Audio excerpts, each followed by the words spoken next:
कक्षा 10 के लिए गणित देखा जाए तो द्विघात समीकरण को हमने सिद्धराचार्य विधि से और गुणनखंड विधि से हल करने का प्रोसेस आपको दिया था।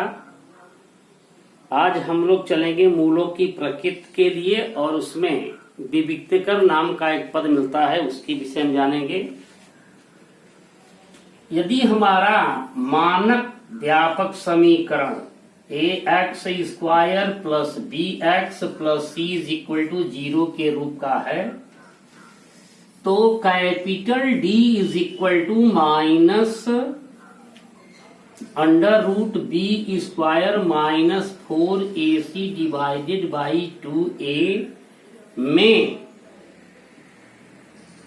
इसे इस पद को कहा जाता है कैपिटल D, यानी capital D is equal to b square minus 4ac और इसे हिंदी में कहते हैं विविक्तिकर, डिस्क्रिमिनेंट। अब यह डिस्क्रिमिनेंट किसी भी द्विघात समीकरण के मूलों की प्रकृति को बताने में सक्षम होता है। पहला करा कि यदि d is greater than 0 means b square minus 4ac is greater than 0, तो मूल वास्तविक होगा। और ग्रेटर देन 0 होने का अर्थ क्या है कि मान धनात्मक प्राप्त हो। दूसरी कंडीशन है if d is less than 0, इसका मतलब है b square minus 4ac is less than 0, कहने का अर्थ है कि वैल्यू जो प्राप्त होगी वह ऋणात्मक, तो मूल काल्पनिक।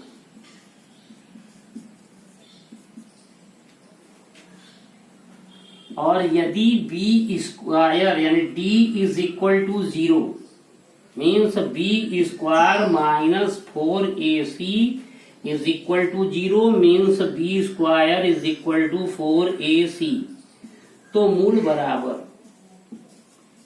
और वास्तविक।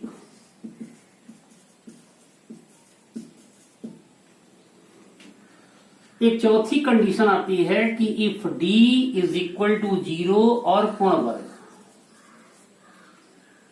तो मूल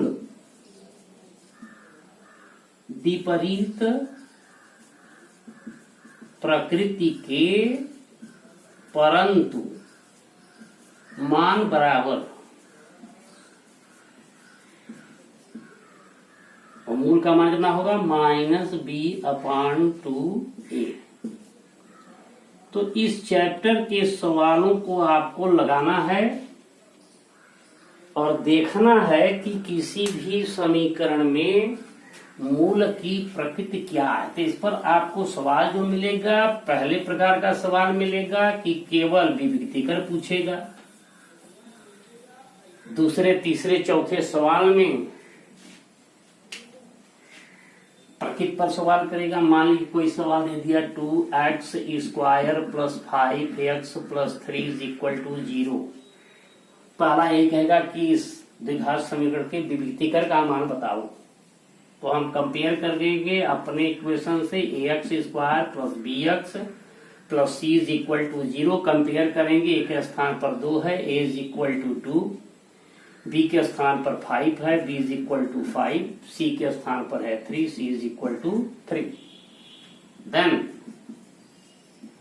capital D is equal to b square minus 4ac, putting the value of abc, b is equal to 5 square minus 4 multiplied by 2 multiplied by 3, 25 minus 4 दूनी 8 तरीके 24 is equal to 1।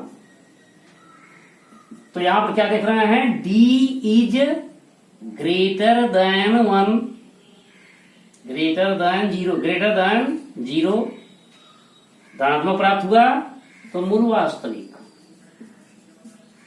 और देखेंगे यह पूर्ण वर्ग भी है, d 1 का वर्ग 1 माइनस 1 का वर्ग 1, तो 2 मूल हो गए, -1 + 1।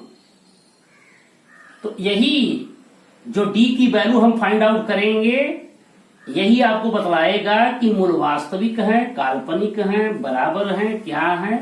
सारी डिटेलिंग आपकी हो जाएगी केवल कैपिटल डी के फॉर्मेशन से। तो आप इसको करेंगे, ये दूसरी बार चल रहा है। जिसको जिन सवालों में प्रॉब्लम्स होंगी वह बिना किसी हिचकिटाहट के व्हाट्सएप पर वह सेंड करें। थैंक्स।